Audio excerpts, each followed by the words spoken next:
I'll go around and stuff. It's the 8th of July, and just a story today, just a memory. Uh, Last night, uh, on my iPad, I get images and videos of my grandson in California, and it's really nice. Since he's been born, literally every other day I get images, photographs, and videos of him growing up. And so California, I don't see him very often, but I literally see him every day. And the technology makes that possible. He's probably one of the most photographed and videoed kids ever, because I think it was like 2,000 so far, and he's just now 3 years old. And anyway, in the one of the videos yesterday was his first kite experience. He had a kite up in the air. I couldn't see the kite. I could just see him maneuvering it around the sky, and it was flipping and flopping up there. But it was definitely up and holding well in the currents. And I tried to do a response, but it was too long. So I thought maybe I'd go ahead and do a video of it. And it's called The Kite. And it's a memory I have, and I thought I would share it because it's very vivid to me, and I don't know, future. Okay, so I'm 10 years old, living in a small town called Winchester, Virginia, on a city street, which was paradise for me. Bordered on the edge, the backyard bordered on the edge of the woods that had not been developed. There was a creek, a stream running through down at the bottom of it, so we got to play in that. And then across the stream on the other side was a huge open field. It must have been, I don't know, 15 acres at least, before you got to the next street and houses. Big open field.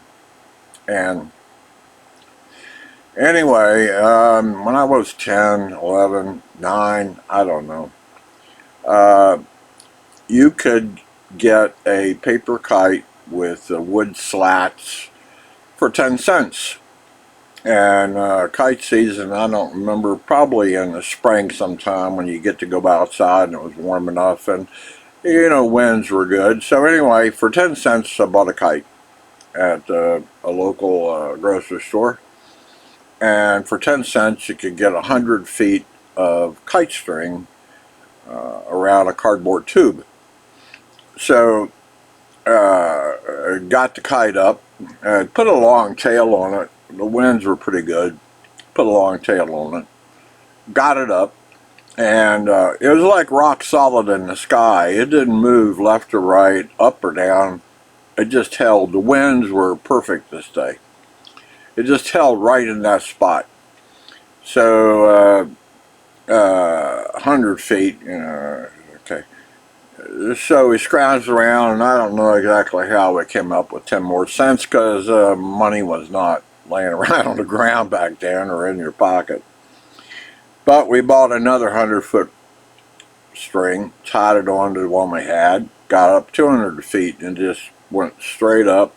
Didn't left and right movement. It just rock solid in the sky. So at 200 feet, and there were a lot of kids in the neighborhood. This was after World War II, and the baby boom was, so there were a lot of kids. I was one of the older ones, but anyway, they saw it. They were out on the street. They saw it over in this field, so they came by, and they were all fascinated because it was hanging rock solid right up there. So somehow another 10 cents appeared. Somebody got sent off to the grocery store, which wasn't very far away, and bought another roll of string. Tied it on, 200 feet, right on up, rock solid, stayed in the same spot. Okay, well, crowd of kids, more, higher, higher. So another 10 cents was procured somehow, and added on. 300 feet, rock solid. 400 feet, 500 feet, 600 feet. I honestly don't know how many rolls of string were added onto this thing, but at least 10. And I now know, because it took pilot's training at one time, that it was up at least 1,100, 1,200, maybe even 1,500 feet high. You could see it, but it was pretty small up there. And it was interesting how the string, left the roll, and you could see it going up with the geometric, the logarithmic string going up to the kite. Anyway, I don't know how high it was. I would say about 1,500 feet. So you had 15 rolls of string on it. And rock solid, stayed in the same spot. It was a fascination. I mean, it didn't move left and right. Again, it had a long tail. Anyway, anyway, my dad came home from work. It was getting late in the day. And I don't know, he found us. We were still out in the field, still had the kite up there. And he was impressed, this was way up there. And hanging right in the sky was, anyway, getting late in the day, so it's like, what are we going to do? We're going to pull it back in, and he said, we'll leave it up overnight. So somehow or another, he found a bicycle tire or something similar, and he cut out this big rubber loop, took a bicycle tire and made a big rubber band out of it. So we tied the string, which I'm sure was, it had to have been 20 rolls at this point, because it was at least 1,100, 1,200, 1,500 feet up in the air. The kite was. Again, rock solid, not moving left to right, up and down.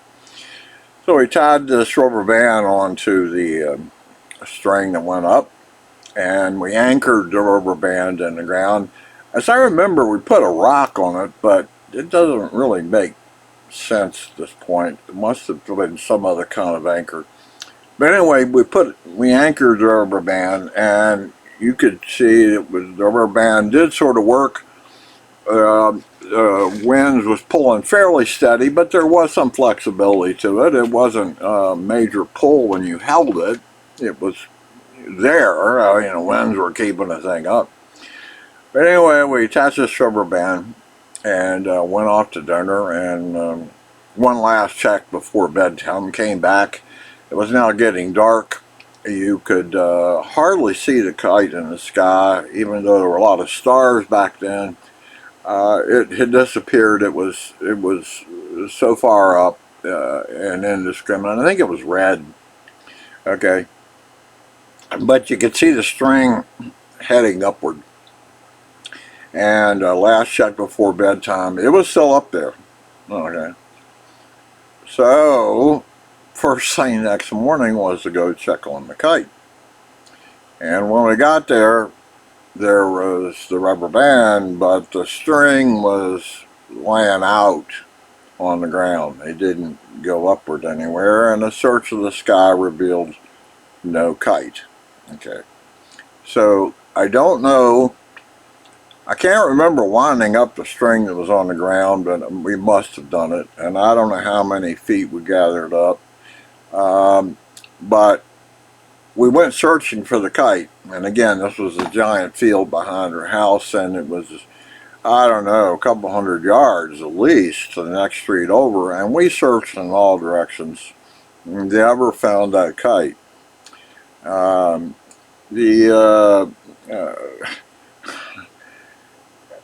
I still have a strong image in my mind of that kite up there, and again, it was really small in the sky. It had to have been up at least 1,000, 1,200, 1,500 feet, maybe more. I don't know. It was really up there and rock solid, hardly ever moved. It was, the winds were perfect. But anyway, during the night, something catastrophic had happened, and I theorized it had wood.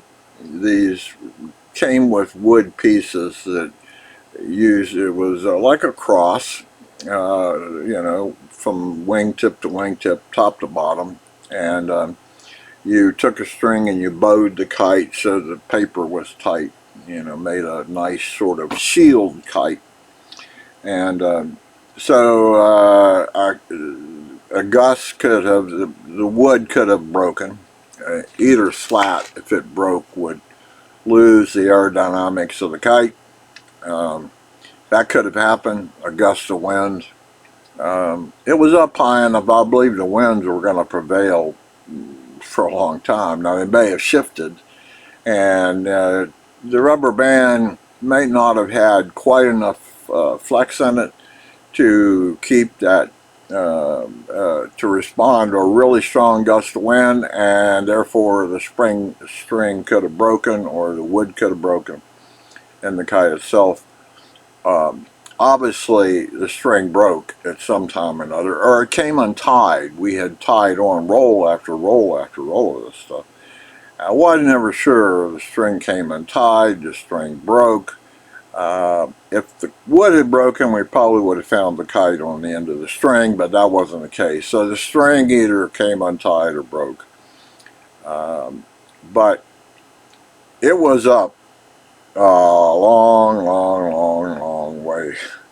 And I really appreciated the fact my dad was willing, he was amazed, and he was willing to support the effort, and he made us a rubber band, which was going to keep that kite flying overnight. And thinking about it, it would have been outstanding to wake up the next morning and find that kite in the stationary position that we had left it in overnight at 1,500 feet. It was really up there. And the string, I still remember the string going upward into the air, and then after a while you couldn't really see the string anymore. It disappeared, and the kite was just up there by itself. Anyway, this is the story of the kite, and I don't think I was ever able to recreate that. The conditions must have been perfect that day, and the winds aloft were steady, same direction. Everything was perfect, just right. But anyway, the kite story. I wonder if anybody else that was involved with that remembers the kite story. I don't know. I do. Um, it, I don't know.